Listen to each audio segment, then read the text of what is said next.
Matt Folks here at Chappell's Sports Museum and Restaurant in North Kansas City. Bud Stallworth, former KU legend, and we're talking to Calvin Thompson about just when you guys get together. It's a cool thing for somebody like me to see. Just it's like a big fraternity with you guys. Yeah, it's one thing that I can honestly say that I've been around long enough, Matt, that I've covered quite a few generations of former players, current players, future players, and I think we treat each other better. And I've talked to other guys that have gone to other universities, major colleges, won championships. They don't have the continuous relationship with different generations of players. And I think that's one of the things that I think we've done it really informally over the years. And then when Roy came and took over the program while he was at Lawrence, he started a really official every 5-year reunion, and I think that has really enhanced the relationships between former players, current players, and players that have played decades before one group of guys. And once we get together, it's always sort of like a fraternity where there's conversations, guys just tell stories about things that they did, the coaches that they had, some of the fun things that they've done together. And no other school that I know about. I know about a lot of other schools because I've been around a lot of other players that played at a lot of different schools, and they don't have those relationships. Now, one thing that people are going to be able to read about in this book, and one thing that you and I have done some book signings together for a previous book, and one thing that fans inevitably ask you about, and so that's why it's got to be in this book today, the game against Missouri. You guys went to the Final Four your junior year, and then your senior year the team struggled a little bit. But you just a little bit. Give you the benefit of the doubt, I guess. We were bad. Okay, I'm honest about that because what happened with that team, and this is the honest to God truth. I'm not going to embellish it at all. We had a freshman team that made us as good as we were in '71. Our freshman team was loaded. Former Kansas City kid named Leonard Gray was one of the stars of that team and would have been a sophomore on that '72 team. He transferred. Mike Bozard was a great player from the Washington, D.C. area. He left.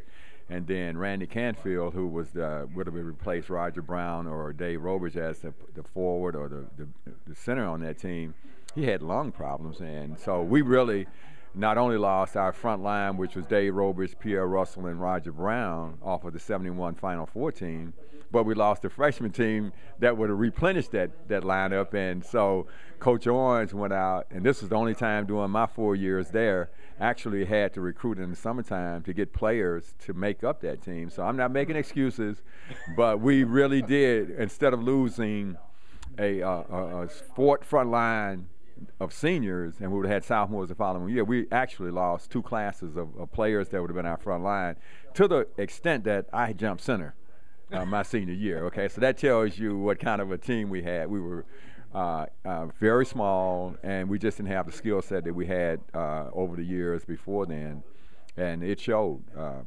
A lot of things, fell apart, and we just didn't have a good team.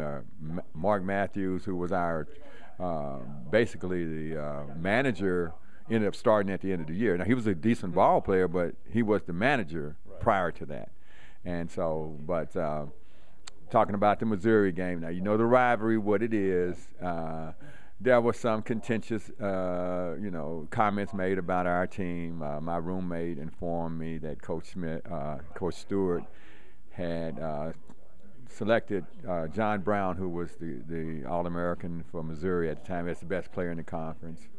My last game at KU, my mother had never seen me play in Allen Fieldhouse, so the stars got aligned in the right place. And my roommate told me, he said, we got to go out here and do something special. And I don't know whether a lot of people know this. Prior to the game, when they introduced me, I had gotten all of my teammates to sign a Frisbee. And I went out when they introduced me because we had a great relationship with the fans. It was a sold-out bill, and most of the guys on the team interacted with the student body quite a bit, and throw Frisbees in front of Allen Fieldhouse or on the Campanile, and it's always something going on where we had a good relationship with the student body. So I told them, I said, let's really give something back to the fans, and I said, if you all sign this Frisbee, when they introduce me, I will throw it into the stands. And they said, "You'll do that?" I said, "Yeah, man, because we've had a bad year. They still support us. I mean, if you had the bad year now that we had then, you would have been bombarded with bad press, bad reaction from the student body. But back then, they really embellished the Kansas basketball program, and the fans and the student body kept coming the whole year. And so I did. When they introduced my name, I ran out there, flipped the frisbee up in the stands. And 25 years later, true story, I'm at a football game at Memorial Stadium. A lady said, "Hey, Bud, how you doing?" I said, "I'm fine." She said, "You know what? You remember when you threw that frisbee in the stands your last game?" I said, "Yeah." She said, "I got it in a divorce." I said, "Well, good for you." So somebody remembered it and they kept it, and she got it. So, but again, that game for me. I just, I knew about the rivalry. I didn't know about it coming to Kansas, but I knew about it after the 4 years I had spent there. And when you have an opportunity with the teammates that I had, we really wanted to, not only beat Missouri, but they were getting ready to either win that the Big 8 championship that year or tie K-State, I think, even ended up winning it. But we couldn't let our fans down, and I felt like my roommate told me, said, we got to do what we got to do. And he was a point guard.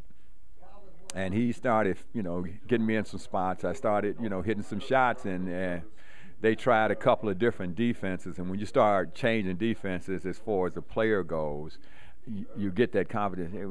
I'm making them guys change the game plan in the middle of the game, and the shots really did start falling. And anybody can tell you that I never saw a shot I didn't like. And so when they started falling, and I started, getting real comfortable. And Missouri was, it wasn't like we were blowing them out. I mean, it was a close game, and they kept giving me the ball, and I kept making them. And at the end of the game.